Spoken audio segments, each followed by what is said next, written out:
Hey guys, Bill here. Welcome back to the channel and welcome to a very rainy day around the Nordschleife in a BMW M235i in Assetto Corsa. So we'll get all seatbelted up. We might need these seatbelts today in this weather. And what I wanted to do in today's video is have a bit of a chat about some exciting things that have happened in the last 12 or so hours in the sim racing world, particularly around some announcements from Fanatec and BMW Motorsport, which is the reason why we're driving a BMW today. But yeah, there's been a whole bunch of really exciting things that have come out in the last few hours. So no doubt a lot of you guys have already seen the announcement of the new BMW M4 GT3 wheel from Fanatec in collaboration with BMW Motorsport. And that is very, very exciting for a few different reasons. It's, and you guys can see the details. I'll put a link to my article that I posted on the website earlier this morning, my time, above my head for you now, so you can check it out. But yeah, very, very exciting wheel for a few different reasons. The main reason being that it's a genuine, well, you'd want to say a replica, but it's not really a replica, because what they actually demonstrated in the BMW Motorsport live broadcast last night was they drove in a real life, genuine BMW M4 GT3 car. Look at that wind blowing across the track. Oh my goodness. This is crazy. Yeah, they drove the car in. The driver literally pulled the wheel off the hub in the real life car, went and plugged it in to his sim rig that was conveniently sitting there next to him, and went for a drive. And so we actually saw a wheel from a real life car being taken off, plugged into a simulator and being fully functional, which was the first time that I've seen anything like that. Obviously it's possible to mount using the standard sort of hub patterns that are available on most wheels, a normal car quick release, and then plug it in. But to have the cross compatibility and functionality was something that I'd never seen before, and very, very exciting. But I was actually lucky enough to be invited to BMW's press release or press conference right before that event took place. So I had a bit of a briefing on what was going on, and I could get my assets and all that stuff ready for the launch. And there are a couple of things that came out of that press conference, not necessarily hardware related, that made me really excited for the future of sim racing in general. And so I wanted to talk about that a little bit today as well. Now, obviously 2020 has not been a normal year in any sense of the word normal, and it's just GT40 doing. The AI is having a bit of trouble here by the looks of things. Let's give him plenty of space. I don't want to be the guy that damages a GT40. Come on, which side are you going? We might just back off and give him a bit of space, I think. Yeah, so as I was saying, obviously 2020 has not been a normal year at all. We've seen a massive, massive, massive boom in the amount of interest generated by sim racing in general. And some of that interest has been good, some of it's been bad. We talked about it a little bit in a video a couple of months ago now. But there's no doubt to say that, you know, the increase in general exposure for sim racing has got to be a good thing for the most part. So let's see if we can get up the inside of him here.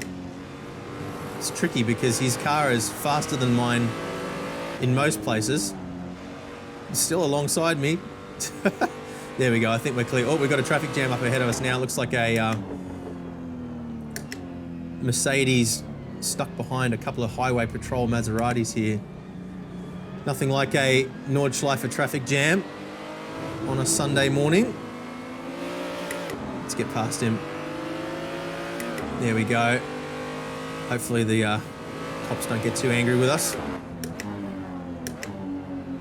It's really cool driving the BMW M235i actually, because I used to own one of these in real life. I sold it a couple of years ago, as some of you guys would know that have been watching for a while, to fund the build of the studio, which is now where we've got this rig set up. So it's kind of like almost going full circle, although I never think I would have got the, or never would have thought I would have the opportunity to drive that car in real life around the Nordschleife. So I think this is probably the closest I'm likely to get for quite some time. But, oh, let's get past this Cosworth Escort here. There we go.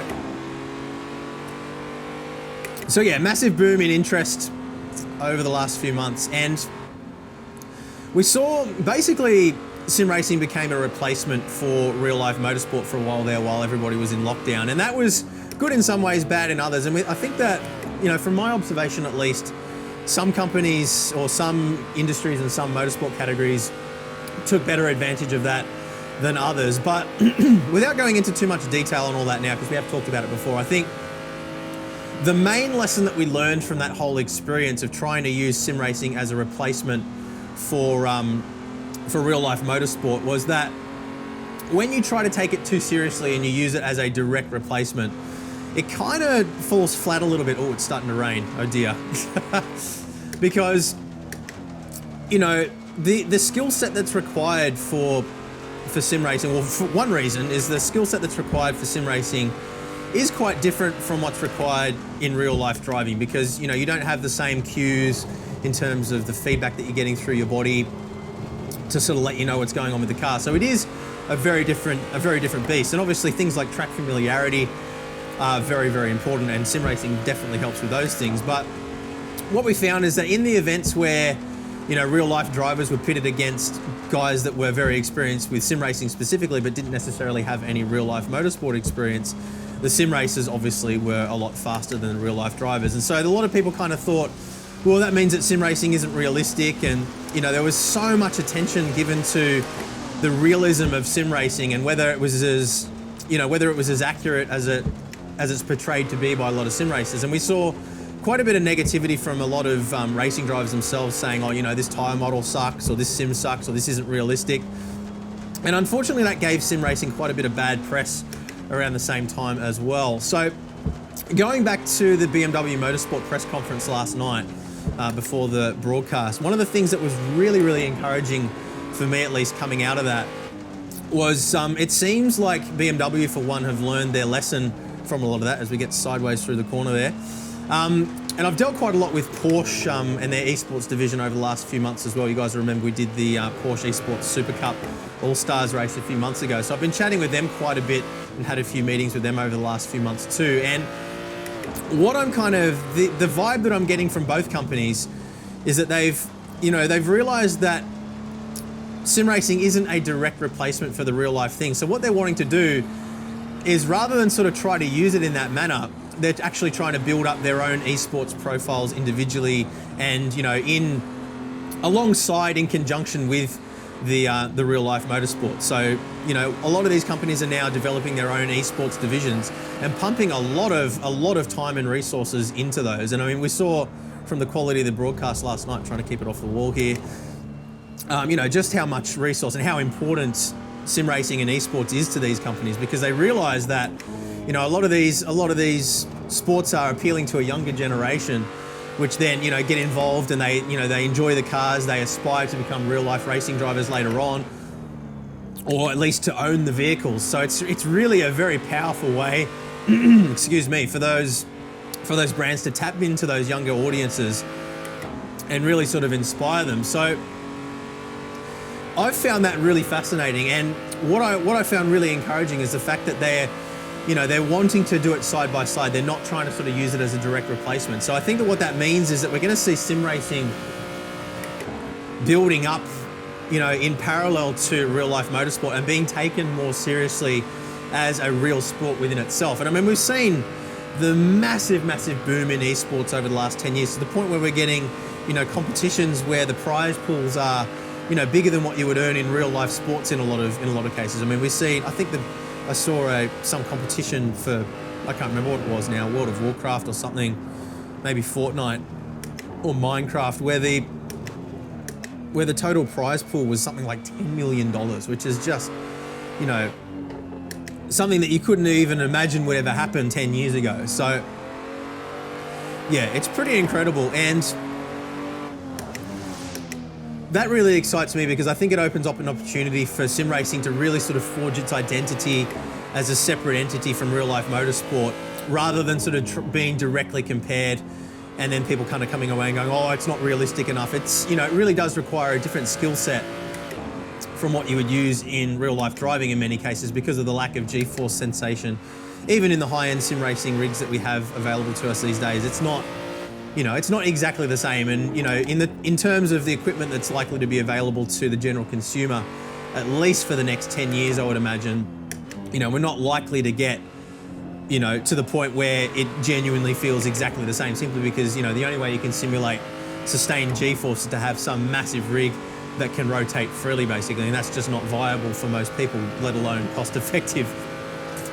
So it really excites me to see that that kind of stuff is starting to happen. Now, one of the really important steps in that regard was what we saw last night from Fanatec in their announcement with the BMW M4 GT3 wheel. So as we said, that wheel was able to be plugged directly in to the real life car as well as the simulator, which is really cool. And the way they're able to do that is they're actually using a CAN bus interface, which for those of you who aren't familiar, CAN bus is the protocol that's used for most electronics around a car these days. And what it basically does is it, rather than having a separate circuit for each individual component, what it does is it sends a digital signal in the form of like a pulse width modulation type identifier through the CAN bus, and that is the way it's able to sort of communicate with the car's ECU or engine control unit. So, for example, it sends a certain pulse signal through to the hardware, and that tells the car, okay, yeah, I want to communicate with this piece of hardware, and I want to tell it to do this. So it's very clever,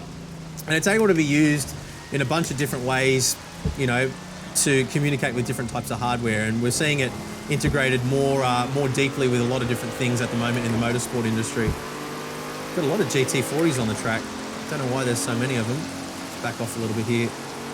He's faster than me down the straights, but then slower through the corners. Whoa, jeez. Just as well it's not real life. Get around in here. There we go. Windy old day at the Nordschleife.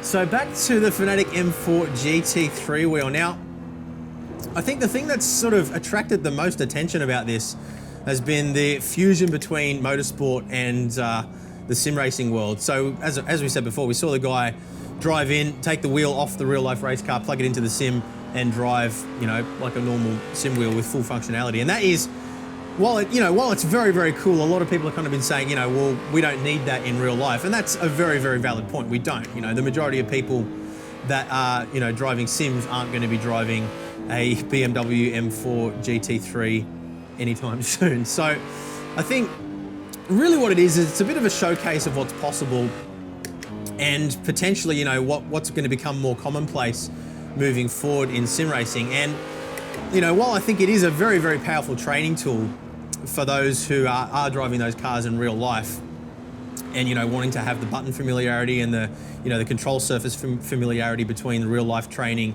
and sim training, you know, that doesn't represent the mass market by any means. The majority of people aren't going to be using it in that manner. So, whoa, have some brakes. Drive around the outside of this guy. Why is he so slow? And you know that he's going to come blitzing past me on the next straight as well. Okay, let's go. So, yeah, I don't think that that's really, I mean, while it is very, very cool, and there's no taking away from that, I don't think that that's really the main selling point of the wheel. And I think it's probably more a showcase of what's possible than something that I think is going to convince people to buy the wheel for themselves. But I do think that that's kind of the direction that we're going to see things going more and more, you know, over the next 5 to 10 years. I think that, you know, there is going to be more of a fusion between the sim world and real life. And, you know, that to me is very, very exciting. And I really hope that, you know, it's balanced out by equipment still being available for people that, you know, want to, you know, don't have the budget for that kind of gear, but still want to have a fantastic sim racing experience. So, you know, I think that we do sort of, we're in a bit of a dangerous time where we don't want to push things too fast and end up where we create this situation where, you know, people feel like they have to spend a massive amount of money to have a good sim racing experience, because we've talked about that so many times before. And, you know, the fact that there are so many drivers who are winning championships in esports that are on very, very entry-level gear. And in fact, you know, a lot of people actually prefer the more entry-level gear because it's only giving them the cues that they really need to go fast. And, you know, the immersion level isn't really so important to them for esports. So, you know, I do think that it's very important to remember again that, you know, while this kind of equipment is extremely exciting and, you know, I'm all for it, I think it's great, we don't want to sort of create a situation where we get too carried away and, you know, sim racing gear just becomes too expensive and becomes a barrier for people getting into it. So I think that we do need to remember that the entry-level gear stuff is still fantastic and still does offer a very, very good sim racing experience. But we'll obviously be getting our hands on the wheel as soon as we possibly can to test out. Another really exciting thing about the wheel as well was the quick release that they showed. It obviously is a little bit different from the quick release that we're used to from Fanatec, and I know there has been quite a few people concerned about the little bit of flex that we see from side to side on Fanatec's current quick release. So the QR2, as they're calling it, does look very exciting. We don't have any information regarding compatibility across other wheels yet, as well as other wheelbases. I assume that it's going to be some sort of a replacement hub that we can slip on or clip on over the top of our existing hub on the DD1 and DD2. But compatibility for Club Sport wheelbase as well as CSL Elite, I just don't know yet. But obviously we'll comment on that and let you guys know as soon as we do hear anything. Pricing and all that kind of thing we have no idea on yet either. I assume that the wheel is going to be very, very expensive. I'd be absolutely shocked if it wasn't. But, you know, we kind of expected that from that wheel. And I do kind of hope that we see similar wheels coming back again that offer the same level of functionality as we want for sim racing, but maybe, you know, a slightly lower build quality, because, you know, we don't need to have FIA homologated weatherproof, shockproof wheels for sim racing. It's not really necessary, although it is very, very cool. And, you know, there is, as we were saying before, there is a space for that kind of thing. There are those people that want to have that experience of, you know, real life race car gear in their sim. But those people don't represent the mass market. So, you know, I don't think that this wheel is going to be something that every single person's going to go rush out and buy by any means. But yeah, it will be very exciting, very interesting to see how it goes, because it's kind of the first time we've seen something like that from a company that has the capacity for mass production like Fanatec do. So very, very interesting times. But let me know in the comments what you guys think about it as well. Yeah, be very interested to hear your thoughts. Are you planning on picking up one of these new wheels? Are you more excited about the quick release, or are you going to hang around to see what else might transpire in the next year? I think it's going to be a very, very exciting year for sim racing in 2021, and I really do hope that we continue to sort of see things moving along in that trend of, you know, the fusion between real life motorsport and sim racing, but not sort of trying to use sim racing as a replacement for real life. I think if they can kind of exist alongside each other and, you know, build up esports as a legitimate sport alongside real life motorsport that has its own stars and its own, you know, its own champions, I think that's really going to be the way forward for sim racing. And I really do hope that that's what we see going into the future. So let me know what you guys think in the comments below. And yeah, I think we'll leave it at that for today's video. Thank you guys very much for watching. Leave a thumbs up if you've enjoyed the video. And yeah, I'll see you guys again soon. Bye.